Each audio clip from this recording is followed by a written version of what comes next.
अगली खबर क्रिकेट मैदान से जुड़ी हुई है। ड्रेसिंग रूम विवाद पर गौतम गंभीर ने चुप्पी अपनी तोड़ी है।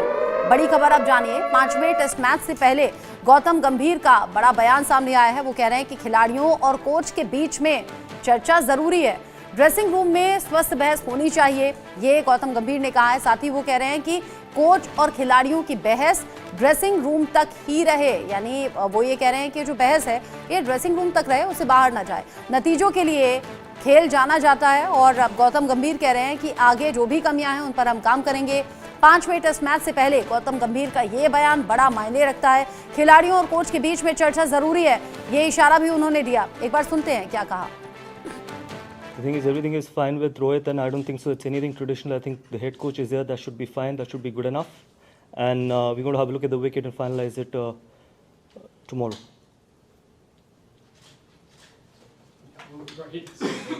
Sorry? Rohit certainly plays tomorrow. Is he definitely part of your 11? As I just said, that we're going to have a look at the wicket and probably announce our playing 11 tomorrow. So you can't. The answer remains the same.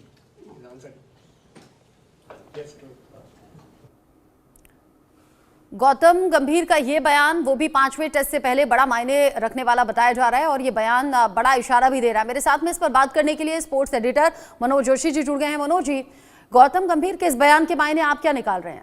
देखिए, गौतम गंभीर जो है जहां गलत हैं वहां हम उनकी आलोचना करते हैं, लेकिन यहां पर वो बिल्कुल सही है। कोच का काम क्या है? कोच का काम यही है कि आपसे 100% देना। आप 100% दे नहीं रहे। उन्होंने कहा कि अब बहुत हुआ, कोई गलत नहीं कहा उन्होंने, वाकई बहुत कुछ हुआ। और उन्होंने उसके बाद कहा कि अब आप नेचुरल गेम के नाम पर मनचाहे शॉट खेलेंगे तो फिर कैसे चलेगा, ये भी उन्होंने कोई गलत नहीं कहा। इसके अलावा उन्होंने कहा जो टीम मीटिंग में बताया जाता है, टीम मीटिंग आखिरकार होती क्यों है? टीम मीटिंग इसलिए होती है कि आप जो है जो आपको बताया जा रहा है उसका एग्जीक्यूशन करें। वहां पर कोई गौतम गंभीर नहीं कहते जाकर कि आप जो वहां पर स्टूपिड शॉट खेलें, जैसे कि शॉट खेला था ऋषभ पंत ने, वो नहीं कहते 6वें और 7वें स्टंप की गेंद पर आप जो है बाउंड्री लगाएं और उस पर आप आउट हों, जैसा कि विराट कोहली कर रहे हैं। ना वो ये कह रहे हैं कि आपके पैर नहीं चलने चाहिए, ये भी नहीं कह रहे हैं वो रोहित शर्मा जैसे आउट हो रहे हैं। तो यहां पर गौतम गंभीर गलत नहीं है। दिक्कत वहां आ रही है कि गौतम गंभीर जो कुछ मांग कर रहे थे अभी तक, वो कुछ मांगे उनकी मान ली गई, लेकिन ऐसा नहीं होता कि आपकी सारी मांगे ही मान ली जाएं। जी, जिस तरीके से आपने कहा कि ये बयान जो उनका है वो सही देखा जा रहा है, जब वो सही होते हैं तो सही कहना जरूरी है, गलत अगर कुछ होगा तो गलत कहना जरूरी। अब जैसे उन्होंने कहा कि खिलाड़ियों और कोच के बीच में चर्चा जरूरी है, आपको क्या लग रहा है कि कोच और खिलाड़ियों के बीच में जो तालमेल होना चाहिए उसकी कमी भी है, जिसका असर परफॉर्मेंस पर दिख रहा है? देखिए, उनकी इस बात से तो ऐसा लग रहा है कि वैसे तो बड़ी सामान्य सी बात उन्होंने कही है, लेकिन इसके बड़े गूढ़ मतलब हैं। इसका मतलब है कि ऐसा हो नहीं रहा, क्योंकि जो कोच और कप्तान का और वरिष्ठ खिलाड़ियों का एक पेज पर होना बहुत जरूरी है। लेकिन मुझे लगता है कि यहाँ जो हालिया घटनाक्रम हुआ है वो बहुत ही चिंताजनक है, क्योंकि जिस तरीके से रोहित शर्मा 5 बार के IPL चैंपियन रहे, T20 वर्ल्ड कप टीम के कप्तान रहे और विनिंग टीम के कप्तान रहे, और उसके अलावा उनका जो परफॉर्मेंस रहा बहुत काबिले गौर रहा, इन सब जीतों में उनकी बहुत बड़ी भूमिका थी। लेकिन 1 सीरीज, 2 सीरीज, 3 सीरीज, लगातार 3 सीरीज उनकी खराब गई हैं। और वो जिस तरीके से शॉट्स खेल रहे हैं, जिस तरह से उनके पांव नहीं चल रहे हैं, तो ऐसी स्थिति में उनकी जवाबदेही बनती है। अब आप कोच ने तो समझाया उनको कि आपको ऐसे शॉट नहीं खेलने, आप वैसे ही खेल रहे हैं, आप वैसे ही आप अपना पांव बाहर आपका निकल नहीं पा रहा पूरी तरह से, पैर आपके बिल्कुल अंगद की तरह जमे हुए हैं, तो फिर कैसे ऐसे चलेगा? अब वही विराट कोहली के साथ आ रही है वही दिक्कत। लेकिन अब देखिए, यहां पर समस्या यहां ये भी आ रही है कि उन्होंने कहा मुझे नवदीप सैनी चाहिए, ठीक है, उनको 15 प्लेयर में ना सही एक ट्रैवलिंग खिलाड़ी के तौर पर उनको भेज दिया गया। उन्होंने कहा मुझे हर्षित राणा चाहिए, KKR में खेलते थे, उनके KKR के कनेक्शन थे, उन्होंने हर्षित राणा को भी भेज दिया गया, सिलेक्टर्स ने उनकी बात मानी। उन्होंने कहा मुझे स्पोर्ट्स स्टाफ चाहिए, जो उनके पसंद का स्पोर्ट्स स्टाफ चाहिए, जो वो स्पोर्ट्स स्टाफ ऐसा था जो लखनऊ सुपर जायंट्स और KKR से जुड़ा हुआ था, जिसमें कि गंभीर भी इन्हीं दोनों टीमों के साथ जुड़े हुए थे हाल में। उनकी वो बात भी मान ली गई, जबकि BCCI इसके लिए तैयार नहीं था। BCCI और गौतम गंभीर भी एक पेज पर नहीं थे, क्योंकि वो BCCI ये चाहता था कि फॉरेन कोच को अब हमेशा टाटा बाय बाय कर दिया जाए। लेकिन यहां पर बॉलिंग कोच से लेकर फील्डिंग कोच और तमाम जो कोचेज हैं वो फॉरेन कोच गौतम गंभीर की मर्जी से रख लिए गए। अब गंभीर को चेतेश्वर पुजारा चाहिए थे। चेतेश्वर पुजारा के लिए BCCI की नीतियां बिल्कुल साफ थी कि बहुत, एक तरफ तो हम कहते हैं कि यंगस्टर्स जो है हमारे पास बहुत ज्यादा आ रहे हैं और यंगस्टर्स को हम मौका नहीं दे रहे और पुराने खिलाड़ियों पर जा रहे हैं। अब चेतेश्वर, अब यहां उनकी बात नहीं मानी गई। अब गंभीर को भी यहां सपोर्टिंग होना चाहिए कि उनकी अगर 90% बातें मानी जा रही हैं और 10% बातें नहीं मानी जा रही, तो इसके लिए तैयार रहना चाहिए। आप डिक्टेटर नहीं है, आपको सबको साथ लेकर चल रहे हैं, आपको सबको टीम हित के बारे में सोचना है। अब पुजारा ने अगर पिछली 6 पारियों में जो इस साल खेली है 2024 में डोमेस्टिक क्रिकेट में, 5 पारियों में वो चले नहीं है बिल्कुल भी। एक पारी में डबल सेंचुरी जरूर बनाई है, वो भी छत्तीसगढ़ के अगेंस्ट। छत्तीसगढ़ का क्या उनका अटैक है, किस तरह की उनकी बॉलिंग है, किस तरह का उनका स्तर है, वो किसी से छुपा नहीं है। जी, जिस तरीके से आपने डिटेल में बताया, गौतम गंभीर की अपने कुछ इश्यूज हैं जिसके चलते उनकी जब बात नहीं मानी गई, हो सकता है उससे भी उन्होंने उससे भी प्रभावित होकर ये बयान दे दिया हो। हालांकि जिस तरीके का परफॉर्मेंस रोहित शर्मा और विराट कोहली का है वो किसी से छिपा नहीं। अब अंदर खाने खबर ऐसी भी है कि संन्यास को लेकर अब बात हो रही है। खुद उनके फैंस ये कह रहे हैं कि भाई अब आप संन्यास का ऐलान कर दीजिए और वनडे पर आप ध्यान दीजिए। अब ये जो ड्रेसिंग रूम की बात है, यानी कि जो बहस की यहाँ पर जिक्र किया गया है गौतम गंभीर के जरिए कि जो भी ड्रेसिंग रूम की बहस है वो सार्थक हो और बहस ड्रेसिंग रूम तक ही रहे, ये कौन सी बहस की तरफ इशारा है? बिल्कुल, देखिए ड्रेसिंग रूम की बातें लीक होना कोई बहुत अच्छी बात नहीं है। ये जो कुछ कहा मैंने कि गंभीर ने जो कुछ भी बातें कही हैं कोई गलत नहीं कही हैं। कोच यही कहेगा, कोच ये नहीं कहेगा कि आप खराब शॉट खेल रहे हैं तो आप और खराब शॉट खेलिए।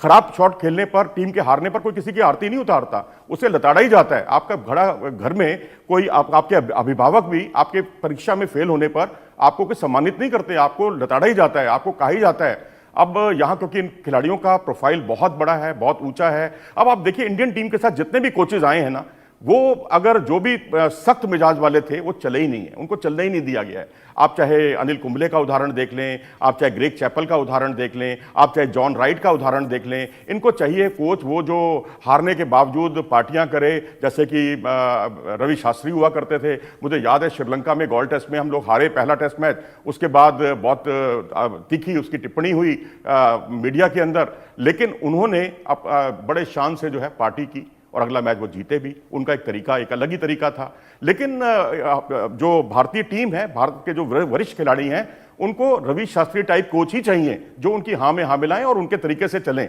और उनकी बात माने भी। अब राहुल द्रविड़ भी सख्त मिजाज के थे, लेकिन उनका सम्मान इतना ज्यादा था सीनियर प्लेयर्स के बीच में कि कोई उनके खिलाफ बोलता नहीं था, इसलिए रिजल्ट्स भी, अपेक्षित रिजल्ट भी भारतीय टीम को मिले। यानी सीधे तौर पर अगर कहें कि कोच और कैप्टन के बीच में जो तालमेल होना चाहिए उसमें कहीं ना कहीं कमी है, इसलिए भी मामला इतना ज्यादा बढ़ गया है। देखिए कोच और कप्तान के बीच में तालमेल नहीं है, कोच और सिलेक्टर के बीच में तालमेल नहीं है। सिलेक्टर कुछ कहते हैं, अलग पेज पर होते हैं। हालांकि आगरकर जो हैं पूरी तरह से टीम प्रबंधन के साथ जुड़े रहते हैं, चाहे वो राहुल द्रविड़ टीम के कोच रहे हों, उनके साथ वो जुड़े रहते थे, उनसे पूछा करते थे जाकर, और कोई कभी ऐसा नहीं लगा कि दोनों अलग अलग पेज पर हों। लेकिन अब अगर अलग अलग पेज की बात आ रही है तो वो चेतेश्वर पुजारा को लेकर आ रही है। पुजारा 2018 में नो डाउट हीरो थे, भारतीय टीम को जिताया उन्होंने ऑस्ट्रेलिया में जाकर, बहुत शानदार उनका प्रदर्शन था। 2021 में भी उन्होंने जो ब्रिस्बेन गाबा की हम दुहाई देते हैं, जिसके लिए हम शुभमन गिल और ऋषभ पंत की बहुत तारीफ करते हैं, उसका आधार जीत का पुजारा नहीं तैयार किया था। लेकिन आज मौजूदा स्थितियों में जो करंट फॉर्म है वो ज्यादा मायने रखती है। महान तो क्या विराट कोहली कम महान है?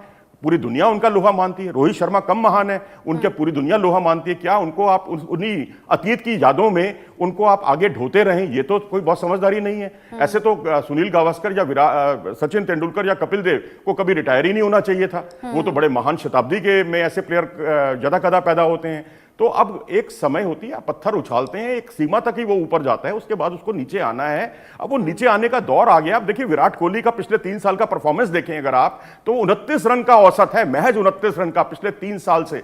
अगर आप एक सीरीज खराब होती है, 2 सीरीज खराब होती है, रोहित की तीसरी सीरीज खराब गई है, लेकिन विराट कोहली तो पिछले 3 साल से जो है उनका प्रदर्शन 29 पे आ गया है। और रोहित शर्मा का प्रदर्शन देखें आप, ऋषभ पंत का प्रदर्शन देखें आप, उनकी सेकंड वर्स्ट सीरीज है ऋषभ पंत की। जिस तरीके से वो बैकफुट पर जाकर लॉन्ग ऑन पर खेलते हैं खराब शॉट, उससे पहली पारी में भी खराब शॉट खेलते हैं, उसके लिए उनको लताड़ा जाता है। अब आप सुधरने के लिए तैयार नहीं है, मनचाहे शॉट, आप नेचुरल गेम के नाम पर मनचाहे शॉट खेलते हैं, तो ऐसा कहकर गंभीर ने कोई गलत नहीं कहा है। बतौर स्पोर्ट्स एडिटर आखिरी सवाल मेरा आपसे, क्या अब रोहित और विराट को संन्यास ले लेना चाहिए? ये अब सिडनी टेस्ट बड़ा मुश्किल सवाल है, क्योंकि इनकी बहुत बड़ी फैन फॉलोइंग है, हमसे नाराज हो जाएगी, लेकिन हकीकत यही है, क्रिकेट के हित में यही है कि आप सिडनी टेस्ट जितवाएं। अगर आप रिटायरमेंट भी लेते हैं आपको हमेशा याद रखा जाएगा। नहीं तो अब राहुल द्रविड़ भी बड़े महान खिलाड़ी थे, उनका जो आखिरी ऑस्ट्रेलिया दौरा था उसमें 6 बार बोल्ड हुए थे। लक्ष्मण जो है वो भी ऑस्ट्रेलिया दौरे में ही उनका करियर खत्म हुआ था। तो जो भी ऑस्ट्रेलियाई दौरा होता है वो करियर खत्म करने वाला दौरा होता है कई वरिष्ठ खिलाड़ियों का। तो ये अब रोहित अगर नहीं चले, हम WTC के फाइनल में नहीं पहुंच पाए, अगर अगला मैच अगर ड्रॉ भी हो गया तो हम WTC की होड़ से बाहर हो जाएंगे और हम ये सीरीज नहीं जीत पाएंगे और जो बॉर्डर गावस्कर ट्रॉफी है वो हमारे हाथ से निकल जाएगी। यानी हर तरफ उल्टा ही उल्टा होगा। तो उस वक्त बड़ा फैसला जो है इनको लेना होगा, क्योंकि ये इतने बड़े खिलाड़ी हैं कि इनको बड़े खिलाड़ियों को रिटायर नहीं किया जाता, उनको बल्कि और महान कहा जाता खिलाड़ी है, वही उनसे होते बात की हैं जाती जो समय की नजाकत को समझें और ये समझ जाएं कि कब उन्हें कदम पीछे खींचने हैं। और इसीलिए फैंस भी अब इस तरह की मांग कर रहे हैं। जो अप्रिशिएट करते थे अब तक, वो खराब परफॉर्मेंस से दुखी भी हैं। शुक्रिया मनोज जी मेरे साथ में जुड़ने के लिए और ये सभी जानकारी दर्शकों तक पहुंचाने के लिए।